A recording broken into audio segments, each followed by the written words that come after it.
Abu Dhabi, Al Imarat. Let the fish fly! Reintroducing first, fighting out of the goal corner. This man stands at a 200 centimeters tall, weighing in officially at 115.35 kgs. Ladies and gentlemen, he wears the gold trunks with white trim, presenting the former 2019 IBA Men's World Boxing Champion and the current pro boxer with an undisputed pro record of 12 wins, with all of those big 12 wins coming in by way of knockout. Ladies and gentlemen, muhtaram khonimlar va janoblar, xush kelibsizlar. O'zbekiston Sarosiyo Alpomishe O'zbek Oqloni, the big Uzbek Baxodir Jalolov.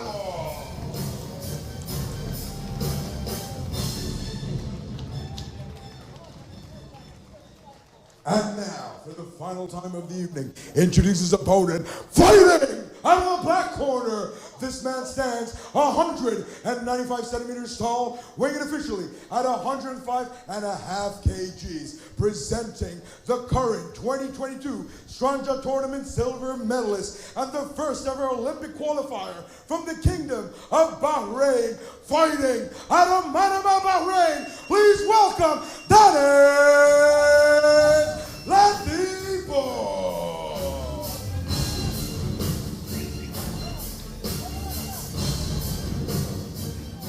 Ladies and gentlemen, our fighters are ready. Referee Luca Vadilonga will now be giving his final instructions to the boxers. Okay guys, watch your head, no punches back, no low blow, no holding, touch your glove, good luck.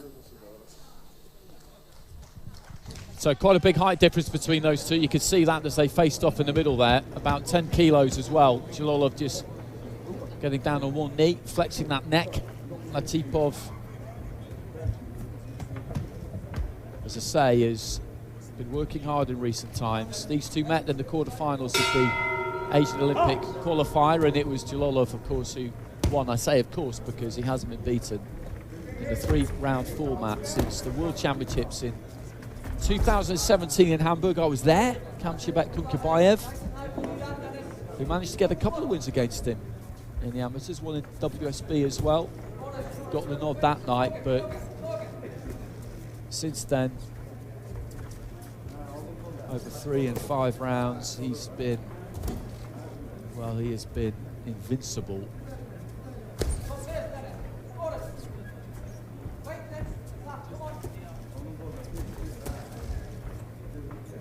Boxing out of the southpaw stance, the pair of them.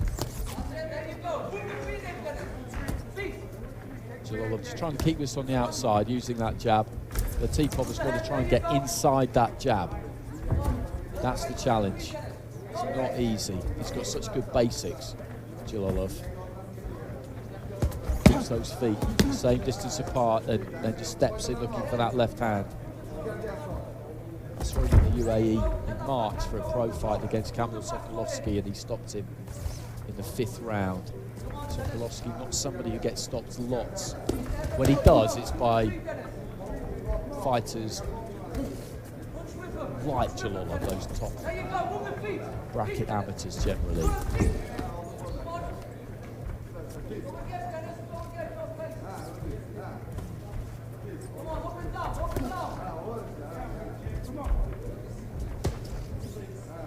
Just flicking that jab, backhanding that jab almost the way he throws it. Gets that whip on it right at the end. No knockdown there.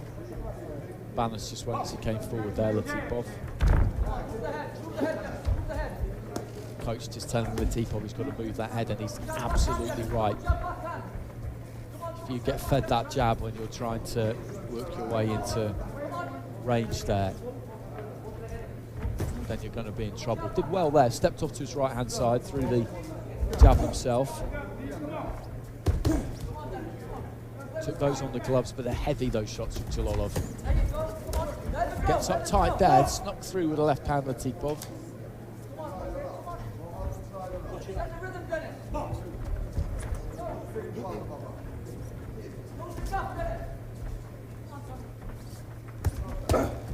There's that cuffing left hand. He's just trying to sling that in round the back of the guard. Jalolov right on top of you with that front foot. He's so tall, that front foot will just make you feel very claustrophobic all of the time.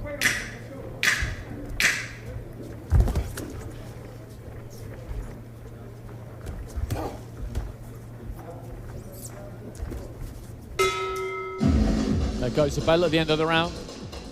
Little nod there from Jalolov to Latipov.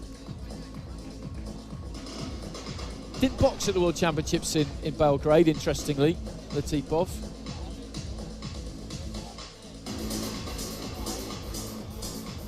Just fencing with the jab there.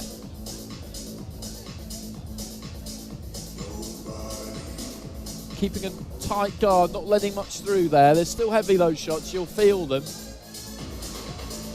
But nice and compact. You cannot give anything away against someone like Jalolov.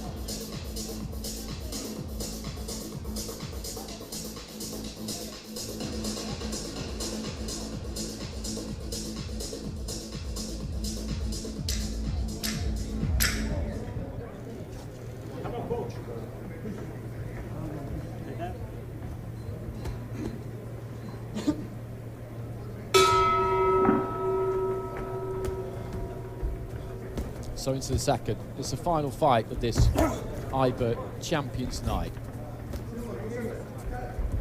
And Jalolov has been one of the most dominant of champions in IBA boxing in recent times. The other one that comes to mind is Andy Cruz, world champion in 2017, 19 and 21, and Olympic champion. So he's had a similar run, maybe even a slightly better run. Heavy looking left hand there from Jalolov. He steps in with it. There's plenty on it.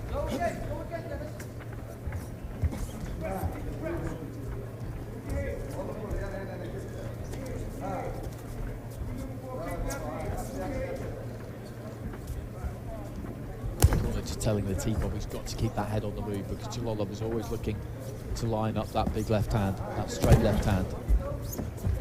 And again there, that one crunched through the guard. That was a solid shot. Goes down to the body and then just changes the angle and gets that one in round the back of the guard. And these are damaging punches. It was exactly what the corner were worried about. He threw the first one straight, and then the second one,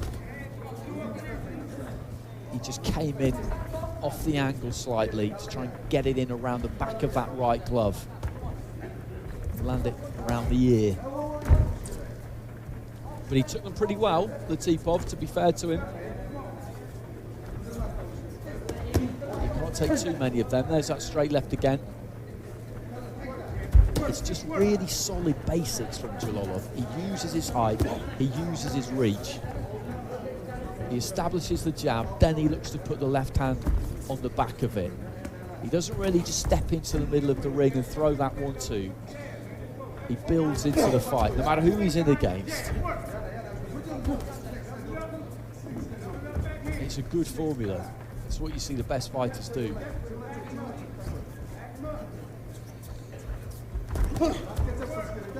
Snatch to the left hand a little bit there, Jalolov.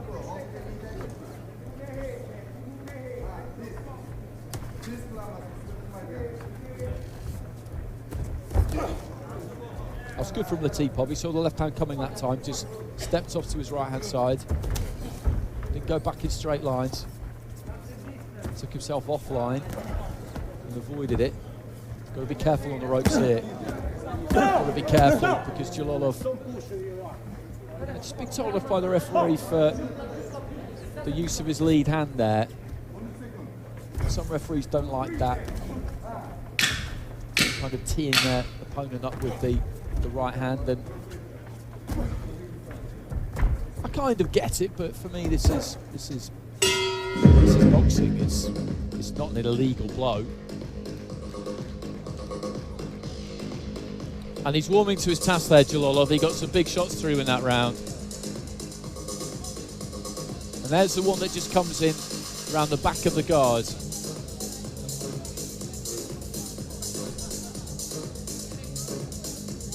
And that was the straight left hand, the more straight left hand. But he avoided that one, as I say. He just turned around his front foot there and got himself out of the firing line, and that's what he needs to continue to do.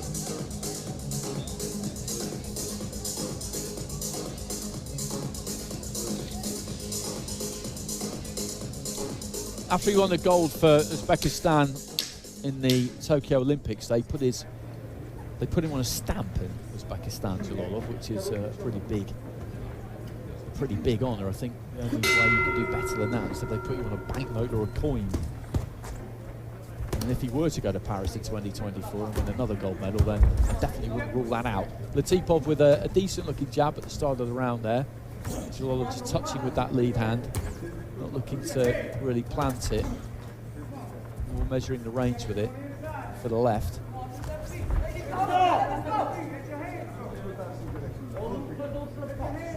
He got into distance there, Latipov, but almost ended up too close and didn't really have any room to work.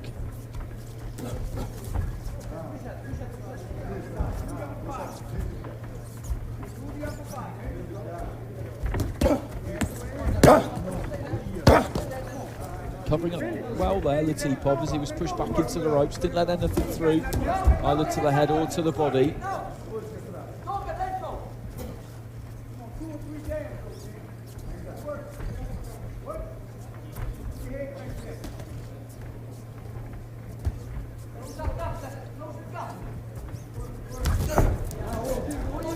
Just trying to punch down with the left hand there. Latipov's not been too expansive here. I can understand why. I think he's a bit worried that if he opens out, then he's going to leave himself open. He's not being completely negative in there. He's trying to get punches off when he can, but doesn't really want to find himself backed up to the ropes, because that's when Jalolov just looks to really step in. He managed to ride that left pretty well there though, Latipov, sinking into the ropes. There wasn't much left on it by the time it got there. They just want him to be a little bit busier, Latipov, the corner, when he does let his hands go. When he does get close enough to let his hands go, rather. Through the jab there into the body, and they just wanted him to follow that up.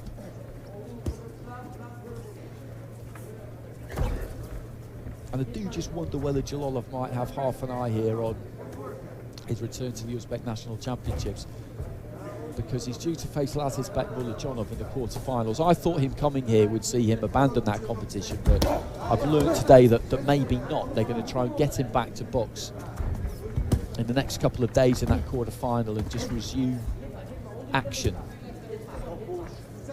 Because it's pretty strict in Uzbekistan. In most federations, they want you to box in your national championships if you intend to represent your country in the international vest, and that's only right. But a dispensation has been given for Jalolov to come over here and do this, but it's then his responsibility to make sure that he's in a fit state to box when he returns from the United Arab Emirates. At the minute, he will be 3 rounds down.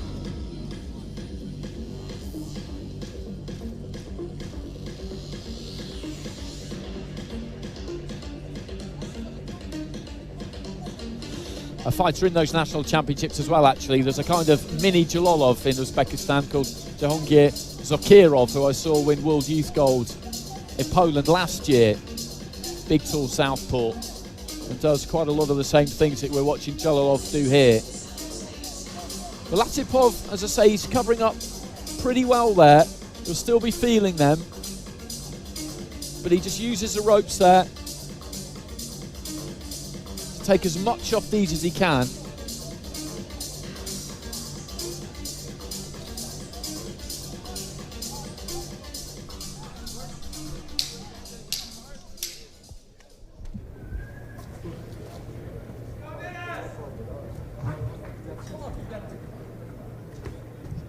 So 2 to go. I wonder whether Jalolov will just try and click through the gears a bit in his 4th or 5th round and go after a stoppage, or whether, as I said, given his situation with the national championships, he'll be happy here just to go about his business and see what happens. The old adage is that if you look for the stoppage, it makes it less likely to come. And I know what people mean by that, but I don't think it's necessarily always true.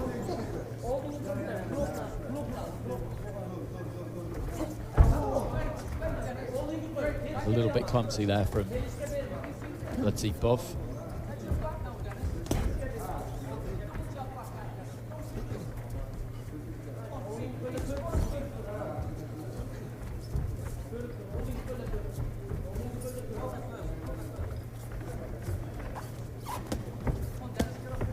Just touching with the jab.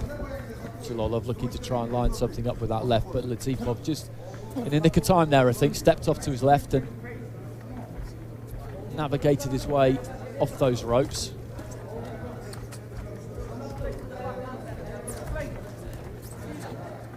That was good from Latifov. Dipped those knees, moved the head, got onto the inside, but when he was there, he didn't let his hands go, which he could have done. Midway through round 4.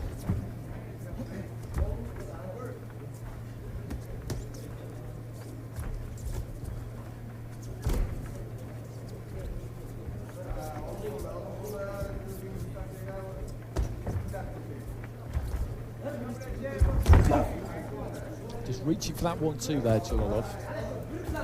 He's found it increasingly difficult to get really good purchase on those shots, basically because Latifov is looking to pull his feet out.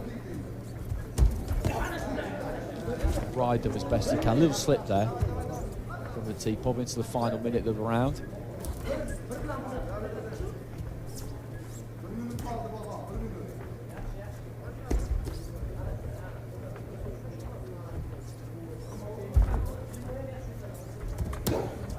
That's the body there from Jalolov.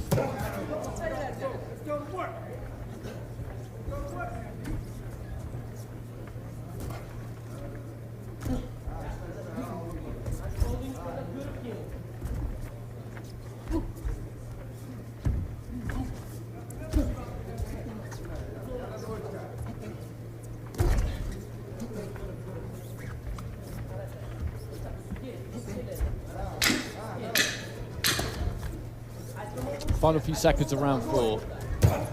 Jalolov need to try and just widen that left hand a bit, but again he's doing a decent job here, Latifov. It was never going to be the case that he was going to be gung-ho here and go after Jalolov. That wouldn't be wise at all. Nice pack on the back of the neck, and Tony Davis up in the ring with him. Former GB coach, somebody I know well. And again, just on the ropes there, he's not letting too much through. That's not where they want him to be, but when he does find himself there, he's actually got his wits about him. He's fully aware of just how to sink into them and take a bit of the sting off those combinations.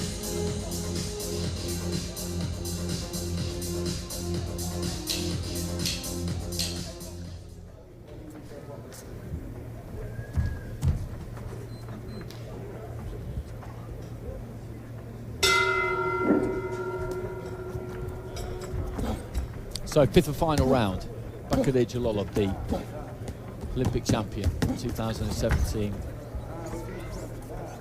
2019 world champion, rather. Asian champion. He's won the lot, he's got the set.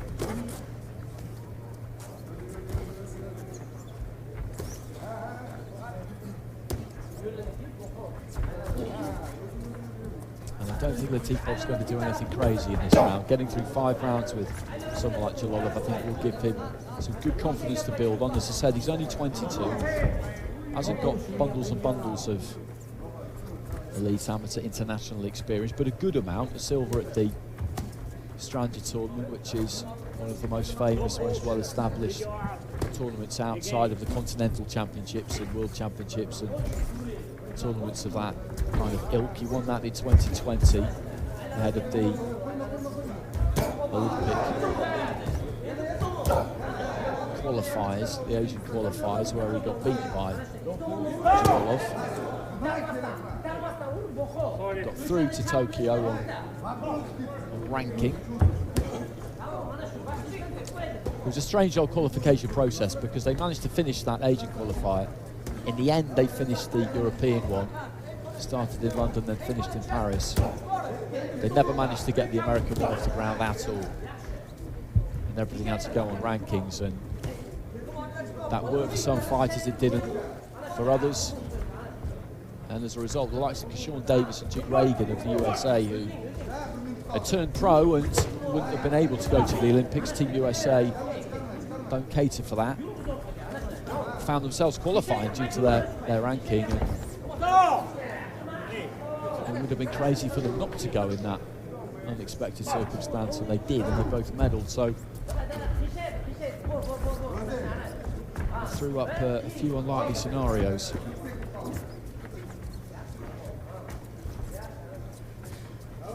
Into the final minute of round 5. It's our final fight of the night.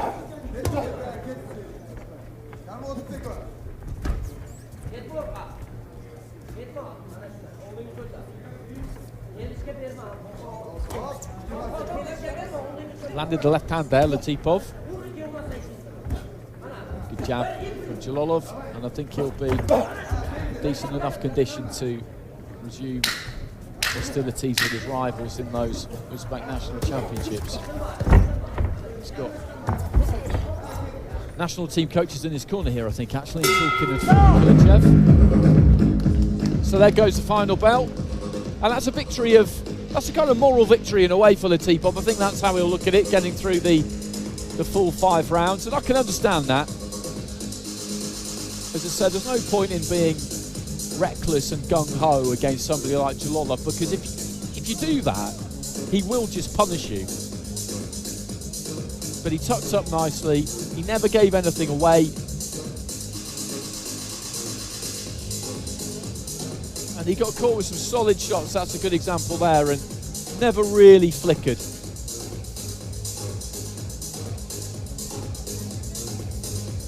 Didn't land much of any great note on Jalolov, that's true to say, and the Uzbek got through that one in a low gear there. That's just the reality, but Latipov is in with the very best there, so I think he can be pleased enough with what he did.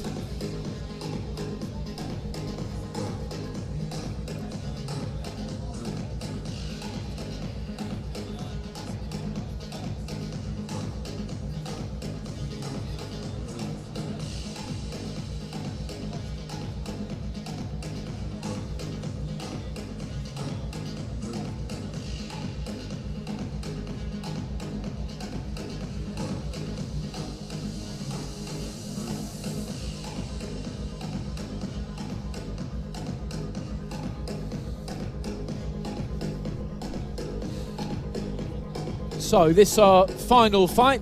We will be getting our final announcement from our MC Rishi Panika in just a second. We'll have some highlights for you coming right at the very end as well. So if you've joined us a little bit late and want to see what happened in the previous fights, just stick around for that. Showing you a little bit of action from each of the contests. Some really good fighters on show tonight.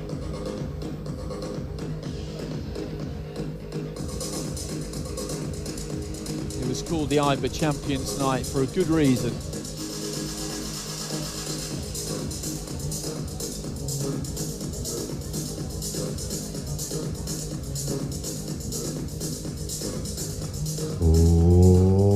Ladies and gentlemen, your main event of the evening, your feature bout here at your IBA Champions Night, comes to a close after completing 5 3-minute rounds in a men's super heavyweight plus 92 kg division matchup. However, before we go to the scorecard, we'd like to kindly invite a very VVIP guest. Ladies and gentlemen, presenting the reigning, undisputed IBA President of the World, дамы и господа, поприветствуем из Серпухов, Россия, Umar Nazarovich Kremlin.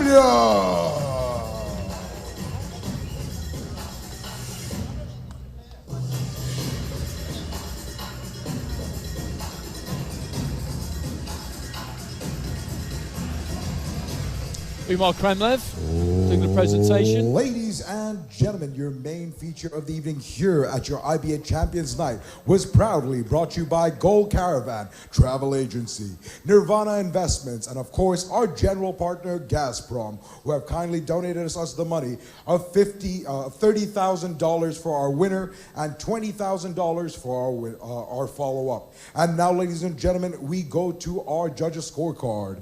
After completing 5 3-minute rounds in a men's super heavyweight plus 92 kg division matchup, all your judges see it the same way, ruling in favor of your winner by points, declared by unanimous decision, and still undefeated, Uzbek Aylandi, the big Uzbek, Baxodir Jalolov. So another win for Baxodir Jalolov. That would have been 50 points to 45 on all of those judges' scorecards. There might have been some 10-8s in there, so maybe 50-44 possibly. A couple of pretty dominant rounds, but the T-Pop, as I say, I would never be critical of him in that situation. He's got a lot less experience than his opponent, and Jalolov he's on a different level to everybody else. He's shown that over the last few years. And I'll be fascinated to see what he does with his IBA boxing. They'll want him in that pro series. Why wouldn't he want to box in it? Why wouldn't he want to box in the Men's World Championships next year in his homeland of Uzbekistan, particularly when you've got $2,000 US, 200,000, I beg your pardon, US dollars on offer for a gold medal. What he'll do beyond that, we'll have to wait and see, because he does have real ambitions as a pro, and you can't be constantly kind of interrupting that flow. But he seems to be able to switch between the two very, very easily. Very, very easily indeed. And he's got his young family in the ring there with him, I think.